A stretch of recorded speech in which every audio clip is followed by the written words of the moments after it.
Primeira geração, válvulas. Colossus é considerado o primeiro computador eletrônico digital construído no mundo. Trabalhava com símbolos perfurados em uma argola de fita de papel que era inserida na máquina de leitura fotoelétrica. Comparava a mensagem cifrada com os códigos até encontrar uma coincidência. Ele processava 25.000 caracteres por segundo e foi muito usado para decifrar códigos alemães secretos.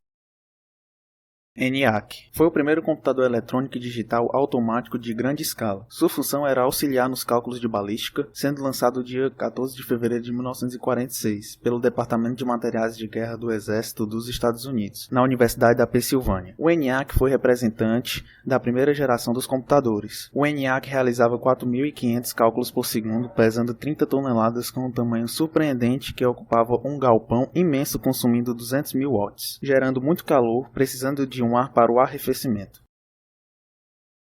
Segunda geração, transistores.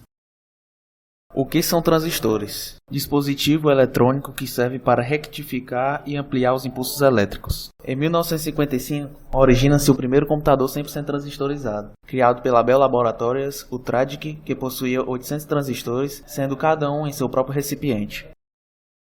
O supercomputador IBM 7030. Lançado no ano de 1961, seu tamanho era bem reduzido comparado com as máquinas como o ENIAC, podendo ocupar somente uma sala comum, custando em um valor de 3 milhões de dólares na época. Calculava na faixa dos microsegundos, atingindo um avanço na velocidade. Terceira geração, circuitos integrados. A tecnologia dos circuitos integrados. O circuito integrado foi inventado por Jack Kilby e Robert Noyce, trabalhando independentemente um do outro. Kilby registrou suas ideias iniciais sobre o circuito integrado em julho de 1958 e demonstrou com sucesso o primeiro circuito integrado em 12 de setembro de 1958. Os circuitos integrados são usados em quase todos os equipamentos eletrônicos usados até hoje e revolucionaram o mundo da eletrônica. Seu baixo custo e alto desempenho, além do tamanho reduzido dos circuitos aliado à alta confiabilidade e estabilidade do funcionamento, permitiram um avanço no desenvolvimento dos computadores e aparelhos eletrônicos. IBM 360. O IBM 360 constitui-se numa família de mainframes lançada pelo IBM em 7 de abril de 1964. Foi a primeira família de computadores a fazer uma distinção clara entre a arquitetura e a implementação, permitindo que a IBM lançasse um conjunto de projetos compatíveis em várias faixas de preço. Foi comercialmente muito bem sucedido, permitindo que os consumidores comprassem um sistema menor, sabendo que sempre poderiam migrar para um modelo mais avançado em caso de necessidade. O projeto é considerado por muitos como sendo um dos mais bem-sucedidos da história dos computadores, influenciando o desenho das novas máquinas por anos a fio. Quarta geração, microprocessador. A quarta geração caracteriza-se pelo uso de microprocessador, CPU, Unidade Central de Processamento. É a peça fundamental dos computadores, mas nos dias de hoje, com a sua evolução, está presente em diversos aparelhos eletrônicos.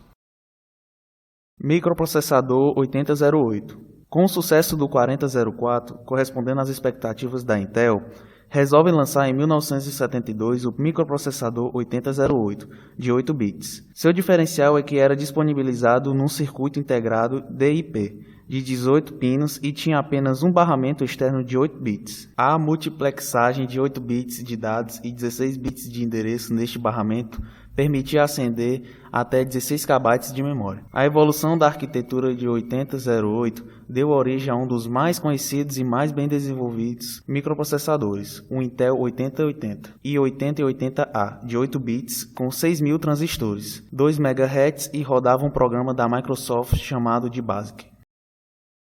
Os processadores Intel 80386 e 80486.